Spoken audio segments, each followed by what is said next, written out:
I have a feeling this video is going to be very interesting for many reasons. One being somebody is hammering in this building and they will not stop. Please stop.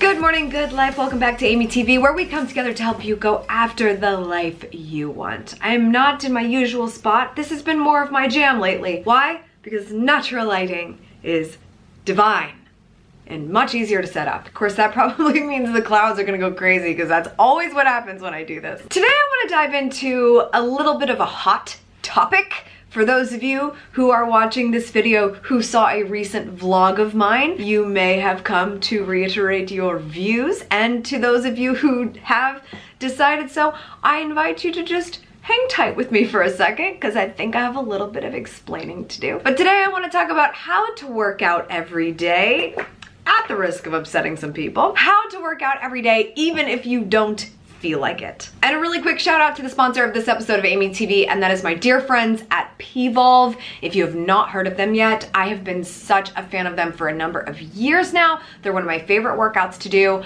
I'll tell you about it a little bit later on, but just so over the moon that they like what we do here and that we get to work together because their workout is dabomb.com, and I'm gonna tell you more. You can find out right now who they are, what they do, and how to get a special little discount in the description below. Okay, first, I feel like we need to talk about this phraseology of working out every day. Recently, I've learned, I think I throw this phrase working out around a lot, and it means a lot of things to me. I did a vlog recently talking about working out every day, and that one of my 20 for 2020 is to work out every day. But when I say work out, I don't always mean, I think, what a lot of people think of as working out. I think it can mean a variety of things. I actually find it to be synonymous with the word movement in general. If there is movement included in my day, then I'm working out every day. Here's why I say every day. I am a check the box type of person, okay? I want to check that box so bad. And to me, it's easier to continue the chain. I used to think that I wasn't a continue the chain type of person,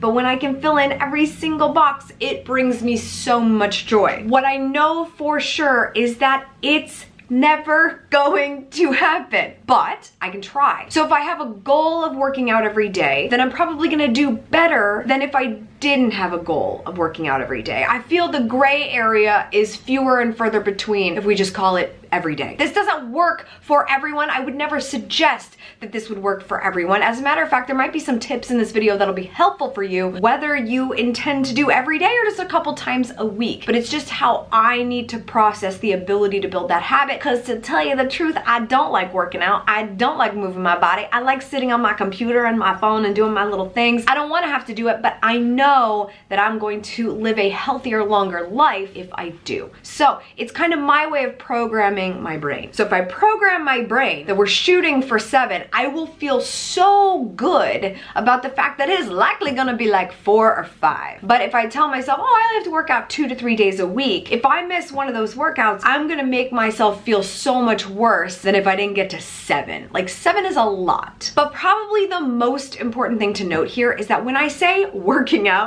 means a lot of things, okay? It could be cardio, it could be strength training, it could be Pvolve, but it could also be just taking a walk, okay? It could literally be meditative yoga for 20 minutes. It could be a lot of things that don't even break a sweat. But because I sit all day long, I have to do something. Even if I'm not gonna break a sweat that day, I have to do something that's gonna take me out of my element. And that's all I'm trying to check the box on. So whether you're like me or not, and you sit at a desk and you need to correct the fact that I don't smoke cigarettes, I don't drink a lot of beer, but man, sitting in this chair is totally going to shave years off my life. If you're like that, then this is just my approach to it in addition to healthy eating and things like that. So hopefully that should ease the minds of some of you, regardless of what your workout plan tends to be or how often you intend to move your body, however you would like to phrase it. I just have some tips for how I make that happen every day, even if I'm not feeling like it, which is also every day. So there you go. Really important, the first thing is to decide why it matters to you. I've tried to explain a little bit as to where my head is on this already, but everyone is different, and why you do something is really important for actually following through with it. That's why this was a big part of my book, Good Morning, Good Life. You can have a morning routine, go you, but like if you don't have a good reason for it, one that resonates with your soul, your heart, your mind, it's not going to actually become a habit. So working out every day, working out 5 days a week, working out a couple days a week, none of them are going to happen if I don't have clarity on why it's important. Looking good in photos ain't good enough for me. I like carbohydrates way too much. They make me feel way better in the moment than a photo I have to post on the internet, okay? I guess my priorities are just, you know, different. But knowing that my heart health is actually going to keep me on earth longer if I do this, or my body's going to be a little bit more flexible, easier to walk around, easier to do the things that I take for granted every day in my life. Just because I move my body from 20 to 60 minutes in a day, that's why I'm doing it. I want to feel high energy. I want to be able to get out of bed as energetic as possible, even though it's not the most exciting thing in the world to do. I want to feel like I can take it on. I know from experience that when I eat a little bit better, at least a little bit better, and I make time to move my body every day, I feel exponentially better in my day-to-day life. My next tip is to schedule your workouts in advance. What I like to do during my Sunday reflection routine, which I've also done a video on, so check that out if you want to know, I will go through and start scheduling things and time batching things and calendar blocking things, and workouts are a big part of that. I know that I'm probably gonna work out at home or somewhere in the vicinity most of the time, so I need to schedule those workouts when I am at home. Sometimes I'm commuting to an office, sometimes I'm on the road, and so knowing that already, I can look at my schedule of events and say, okay, I'm gonna be able to work out at 8 a.m. on that day, but it might not be until 4 p.m. on that day. And being able to do that in advance makes it a lot easier for me to take unnecessary decisions out of the process of, am I gonna work out today? I already know because I put it on the calendar. Also, if you're like me and you're trying to schedule 7 workouts a week, it's gonna be so much easier to be okay with the fact that they're not all gonna happen when you see where the other ones are on the calendar. Like, well, this one had to fall off today. It's just not gonna work. I just can't afford to be sweaty and shower and do my hair and my makeup all over again between shoots. It's just not gonna happen. So I can't do it today, but I still have 6 left on the calendar. So if we end up at 4 or 5 at the end of the week, I did really well. This is why I love calendar blocking and time batching so much, because you can really see whether or not you're using your time wisely. And if you're moving your body, you are using your time wisely. Even if it's like, okay, fine, this workout's gonna fall off. Can we find a 20-minute walking meeting at some point? Perfect. Have that conference call while you're walking around the block. I mean, it's like 12 degrees outside here, so I don't know if I'm super pumped about that, but I might try to find a treadmill if I can. Schedule the workouts in advance. They're much more likely to happen when you want them to, and more often if you're trying to get to more often. My next tip is to not let yourself get bored of your workouts. I know this happens to me all the time. So I have to have a variety of things. I'll have cardio, strength training, something that's just like stretching or low intensity yoga, so that not every day is as challenging as the day before or the exact same workout as the day before. So if I hated doing planks the day before, I know I'm probably not going to be doing it the next day because I change up what I'm going to do. And also how long I'm going to do it for. There's gonna be 60-minute days, but there's also 20-minute like low chill workout days. And that could be the walk around the block or just some stretching. It is so important to rest your muscles, but resting doesn't mean you get to sit on the couch all day long and do nothing. Sometimes resting your muscles still means stretching them, moving them, and getting them to do something different. So you really need to make sure you should have all of these different types of workouts covered throughout the week. And then of course there's true rest days. Like I straight up didn't do anything because I didn't wanna, and it happens. My 4th tip is to kiss. Keep it simple, sweetie. The more complicated I make my workouts, the less likely that they're going to happen. I have tried so hard to make most of my workouts or movement times, something I can do at home. One of my favorites is P-Volve, and that's the one I want to share with you today. This one is fantastic because the actual equipment is very different than anything that you'll see anywhere else, and I swear it works your body in ways that no other workout will. Okay, so what is it? Essentially, P-Volve is a low impact, high intensity workout that sculpts, tones, and energizes the body, and it's all resistance based. They have this really amazing P-ball which works your thighs. I swear in no way I have ever had them worked before, and low-key I definitely signed up for this workout when I found out that the Victoria's Secret angels do it before they walk on that fashion show stage, okay? Aren't we all dying to know what they do to prep for that? Yes, we are dying to know. That is a high pressure situation. I've always been a really big fan of trying to discover ways to work out with just my body weight or the resistance of different areas of my body, because I don't think you always need hand weights or dumbbells or kettlebells or whatever. I feel like our body is capable of so much. Even just working out your own body weight in the right way can make a huge difference. And for most of us who are definitely interested in a toning situation of our muscles, this is an amazing way to do this. It's so easy to do these workouts at home. It's so simple. I just pull up the streaming service for P-Volve, I put it on my TV, I pull out my P-ball, I pull out my resistance bands, and I just follow a quick workout with them. And I barely had to do anything, much less leave the house, to make sure I got my workout in for that day. I feel like on the days where I need to feel a little bit more confident about myself, or I just want to feel like I've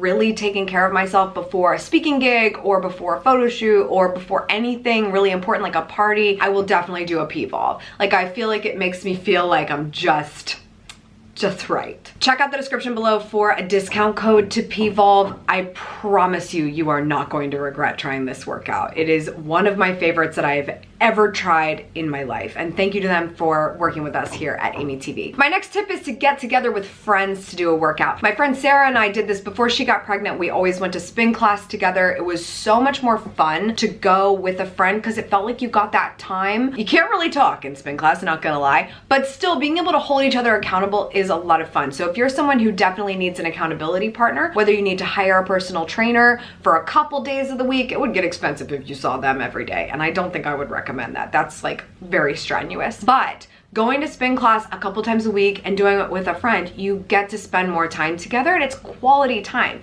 You're together, elongating your life. It's fabulous. My next tip is to keep track of your workouts in your planner. So maybe you use the Good Morning Good Life planner, and when you check off your movement every day, you can write what you did. I like to do this. I like to have a list of all the workouts. Essentially, like, it's on my calendar so I know when to do them, but being able to reflect each week and say, okay, how many times did I get to the gym this week? How many times did I do cardio? How many times did I do this? Is a really good way to reiterate to myself, okay, well, somehow you only worked out one time this week. What happened? Like, how do we fix that? How do we prevent that from happening again? And also being really proud of yourself after you see what you did get done. Oh my gosh, like 4 days of working out is way better than 0, and it wouldn't have happened if you didn't plan accordingly. So being able to look and track, and if you're one of those people that likes to check the box, just give yourself 366 boxes to potentially check this year. See how many you get to. I think that that's a lot of fun, and it motivates me because I'm a note taker, I'm a planner user, and any other page I can add to my planner or my bullet journal,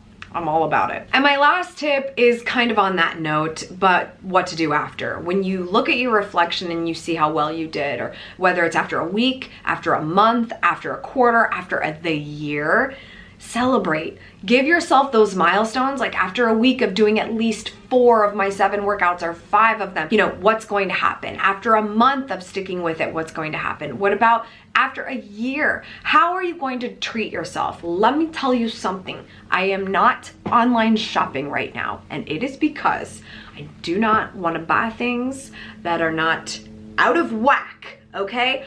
I want to be on my workout game before I get a new pair of jeans, okay? Like, I don't deserve the new pair of jeans yet because I have plenty of pairs of jeans, okay? Let's be honest. But I'm gonna get a fresh new pair, and it's gonna feel even better if it is my milestone reward for the fact that I stuck with at least 15 of the 31 workouts that I had planned this month, or whatever your goal may be. I would like to be north of 15, but I think that's also a really good number, like 50%, half of the month.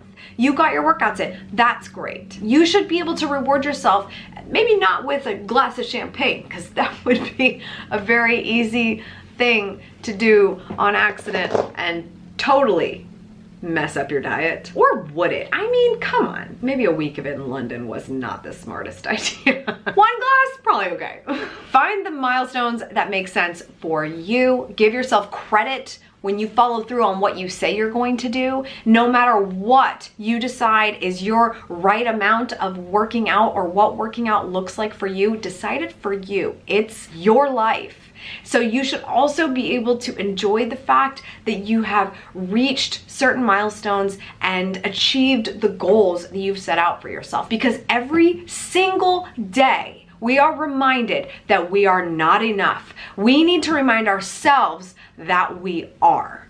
Okay? That's really important for you to hear right now. There's always more to do. There's always a little bit more fat to get rid of. There's always one less cookie you could have had. All these things that we want to give ourselves such a hard time for when we could just be enjoying the life that we've been given and try to show respect for the fact that we are directly in charge of making sure that we keep it around for as long as possible. We can't control the uncontrollable, but we can control the controllable. And however many workouts for however many minutes at whatever level of intensity is completely controlled by you. And that's all I have to say about that.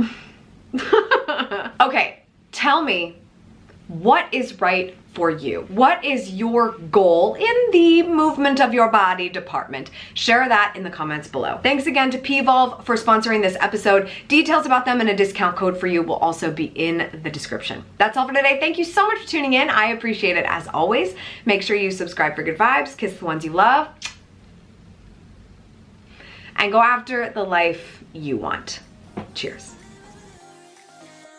Hey, are you struggling to find time for the things you love? Feel like you're constantly on the go, but taking care of everyone else first? You are not alone, and you deserve so much more. Not only are you capable of taking on this challenge, you already have all the tools it takes to make it happen. That resourcefulness is all you need to get activated by your new daily mantra. Good morning, good life. It's my new book, and it launches on Amazon on December 10th. More details at goodmorninggoodlife.com. Sorry about the hammering, man. I don't know, there's literally nothing I can do about that. And I gotta make this video, it's so important. And now the hammering has come back. Like, you know, they're just hammering just for fun. Like, they're not even doing anything. Ding, ding, ding, ding. Stop.